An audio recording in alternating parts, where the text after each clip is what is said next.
It is a harsh weekend of winter weather kicking off across central and eastern Kentucky. Arctic air and a winter storm threat. I'm breaking it down just ahead. Firefighters are calling the massive fire at Bluegrass Stockyards the perfect storm. I'll tell you what led up to the fire and why owners of one business are saying they're lucky to be alive. 2 people have been arrested in a home invasion. We'll tell you how the victim's father made sure one of them didn't get away.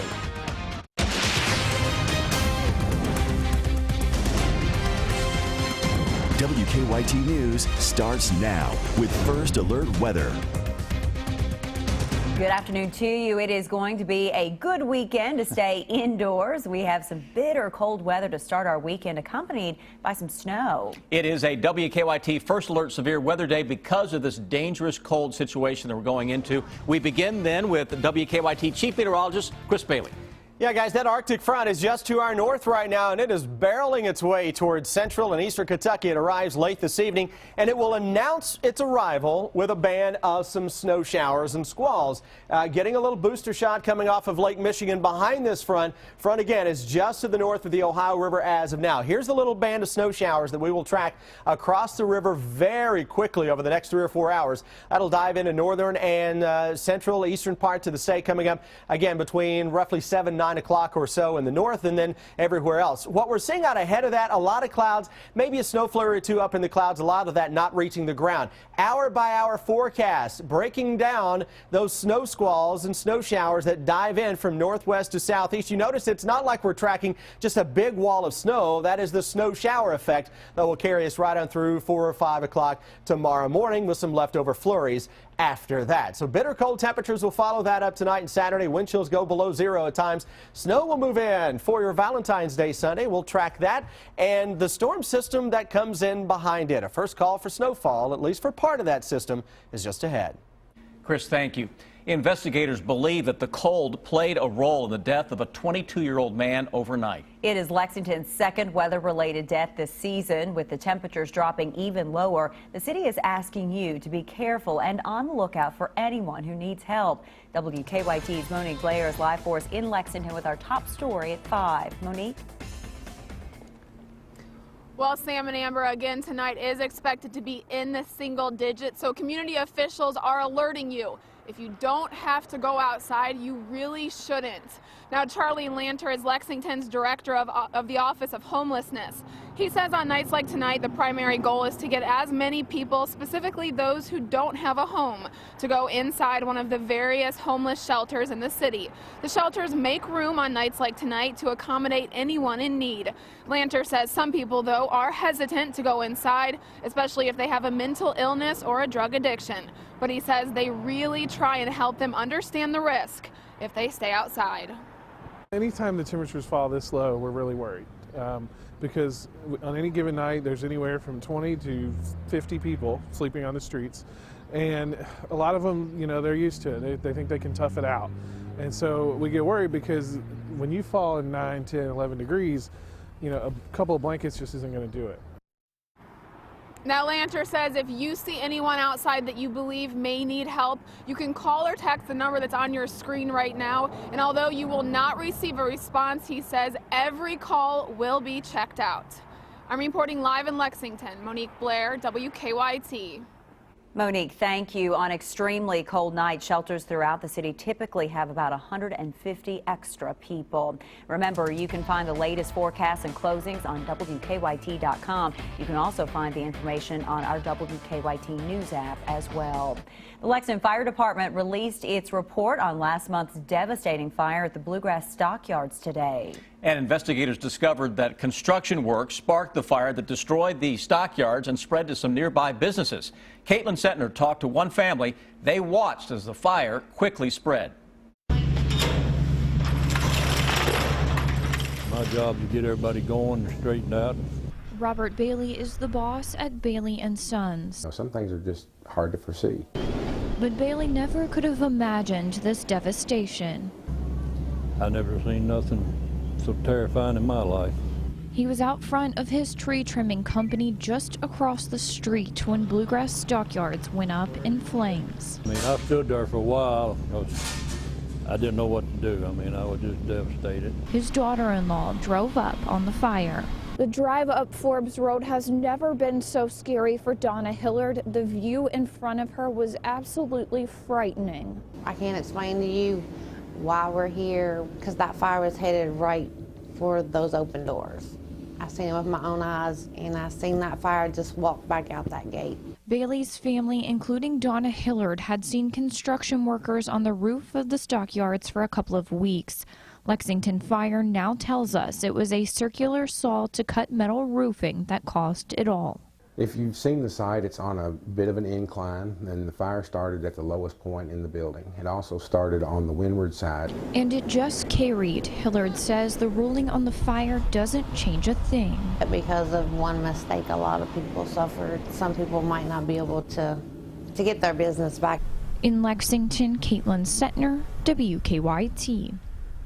The Lexington Fire Department is still wrapping up the investigation.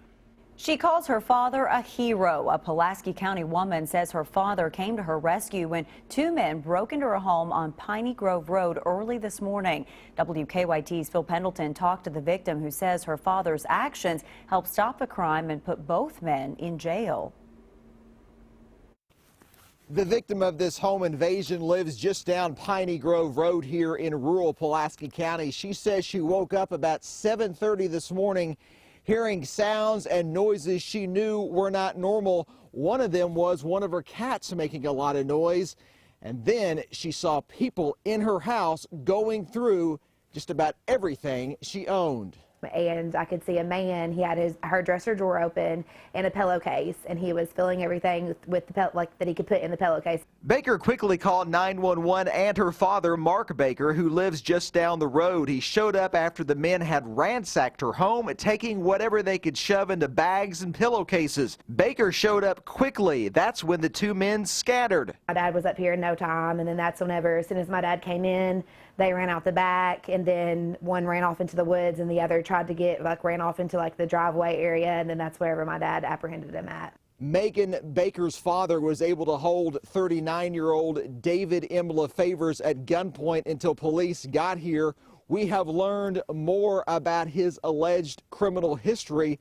One crime very similar to this one happened just last month. We'll tell you more about that coming up at 6 o'clock. But for now, in Pulaski County, Phil Pendleton, WKYT.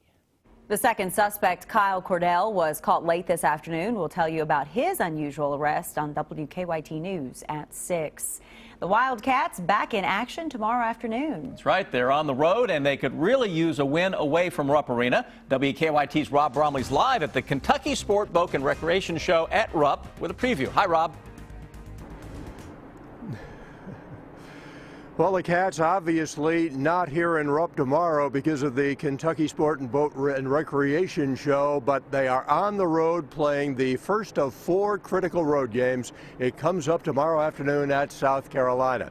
Now, the road has not been easy for the Wildcats, as you know. The last time out was a nightmare, blowing that big lead at Tennessee.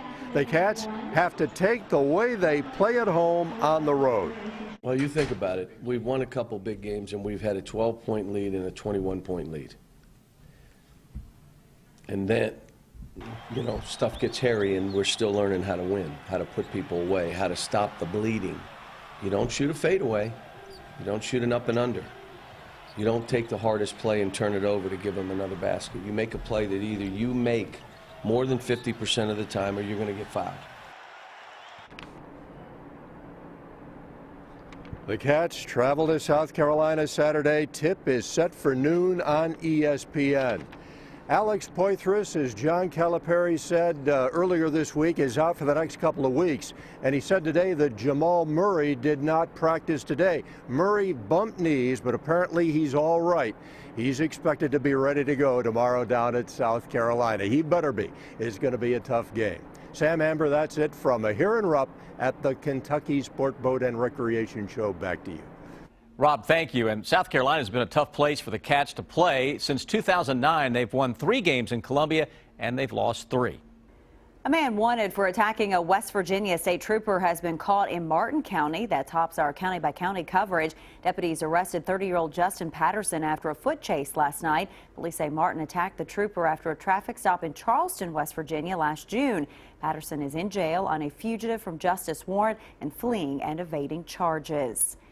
In Bullitt County, deputies say a truck driver accused of running other drivers off the road told them he just snapped. Deputies say Danny Gonzalez hit a truck on I-65, causing it to run into a cable barrier.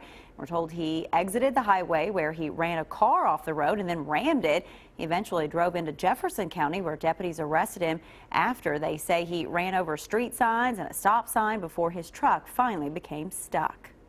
There are new warnings today about the rapidly spreading Zika virus. Health experts say there is growing evidence of a link between the virus and neurological disorders. As Mark Albert tells us, this comes as more cases of Zika virus have been confirmed here in the U.S.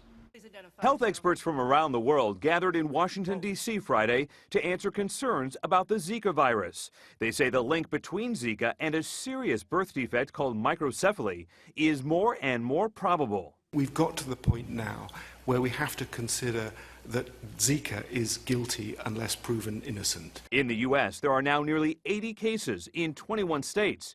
Nearly every case involves people who traveled to affected countries. At least one case was sexually transmitted. Health authorities addressed reports that the Zika virus was found in the semen of a British man 2 months after he was infected. Do we know precisely how long someone remains infected? The answer is no, and part of the natural history studies that we'll be funding at NIH and at CDC is to just answer that question. No vaccine currently exists for Zika, although Dr. Anthony Fauci says testing for a potential vaccine could begin as early as this summer. When that vaccine will have been proven or not to be safe and effective is something we can't predict. The mosquito-borne virus originated in Brazil and is spreading rapidly through Latin America and the Caribbean. It's expected to eventually infect up to 3 million people. Mark Albert for CBS News, Washington. Stunning numbers, and 80% of people who contract the Zika virus show no symptoms. So far, more than 100,000 Zika cases have been confirmed in 33 countries. It is time now for Better Living, health, education, and consumer news that impacts your life. When a young woman is diagnosed with breast cancer, genetic testing for the BRCA1 and 2 genes is standard. Catherine Dolph looks at how many women get tested and how it affects their treatment decisions. A breast cancer diagnosis in a young woman leaves her with a choice of whether or not to undergo genetic testing. So what I always say to my patients is, knowledge is power. Dr. Ann Partridge from the Dana-Farber Cancer Institute says current guidelines recommend every young woman diagnosed with breast cancer should be counseled about and receive testing for BRCA1 and 2. We're making strides and improving over time how we get the message to young women that they should consider testing. Since 2006, she and her co-authors began following women 40 and younger diagnosed with breast cancer. For this study, they focused on nearly 900 of these women, looking at genetic testing rates, barriers to testing, and how the test results affected treatment decisions. In 2006, the rates of testing were in the 70% range, and they went all the way up to about 95% by 2012 and 2013. The study appears in the journal JAMA Oncology. The majority of women are being tested, many are not, and a small minority, but an important minority, report that nobody even talked to them about the possibility of harboring a genetic predisposition for breast cancer or that they should get tested. Dr. Partridge also says not every woman will choose to be tested. However, it appeared genetic testing or the concern about genetic predisposition did affect treatment decisions. The majority of these women said that it affected whether or not they underwent a unilateral mastectomy or a lumpectomy followed by radiation or a bilateral mastectomy. And fewer women reported that concerns about genetic risk affected whether or not they received chemotherapy or hormonal therapy. It's imperative that we not only help women to get this information, but that we also counsel them, help to support them as they make these treatment decisions, especially in the context of a newly diagnosed patient who's stressed and anxious and needs to have good communication with her providers and good support. Catherine Dolph, the JAMA Report. The study discovered concerns about genetic risk also affected a woman's treatment decisions, even if she tested negative. For more health, education, and consumer news, just go to WKYT.com and click on Better Living. Now, here's what's coming up at 5:30.